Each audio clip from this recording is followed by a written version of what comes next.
कहाँ से आ रहा है साहब सब? उसमें जो हमने बुद्धि योग, ददामी बुद्धि योगम, हाँ तम बुद्धि ही योग है। का जो जिक्र किया, तो उसमें बुद्धि योग ये वही वाला है जो कर्म योग से संबंधित? वही है, बुद्धि योग का मतलब कर्म योग है। जब हमारी बुद्धि शुद्ध हो जाएगी, यानी केवल भगवान, बुद्धि योग का मतलब है बुद्धि का परमात्मा में, और बुद्धि में मन भी शामिल है। हमारी मन बुद्धि यदि परमात्मा में लग गई तो कर्म योग आ गया, ज्ञान योग आ गया, भक्ति योग आ गया, प्रेम, सब चीज आ गई, बस सब आ गई, इसमें तीनों ही शामिल है। ठीक है ना। अच्छा, तत्व से जानने का उपाय क्या है? एक उपाय मुझे याद आ गया, करना चाहोगे? योगेश जी जिनको बुला रहा हूं मैं अब, ये एक जयपुर में जबरदस्त सेवा कर रहे हैं, जबरदस्त।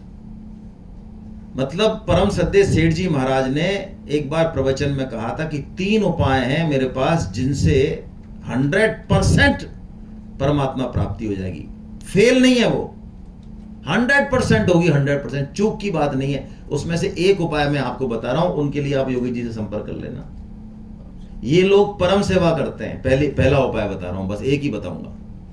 परम सेवा क्या है? कल जो हमने लिया, अंत काल में स्मरण होना चाहिए भगवान का। इसके लिए साधक नहीं कर पाए तो हम गीता के साधकों ने एक प्रकल्प चला रखा है, जिसके मुखिया योगेश जी हैं, कि जिसकी मृत्यु संभावित है, बीमार है, डॉक्टरों ने जवाब दे दिया 2-3 दिन में, 4 दिन में, 5 दिन में जाने वाला है, वो एक कॉल करेगा इनको बस कि साहब हमारे घर में इस तरह का है। तो ये लोग एक एक 2-2 मिलके 24 घंटे उसके घर पे जाते हैं, रात को जाते हैं, दोपहर में जाते हैं, अपना छुट्टी बिगाड़ते हैं, ऑफिस से छुट्टी लेते हैं, 3-3 घंटे की पारी बांधते हैं, 2-2 घंटे की, और उसके घर पे जाके कीर्तन करते हैं, गीता सुनाते हैं, रामायण सुनाते हैं।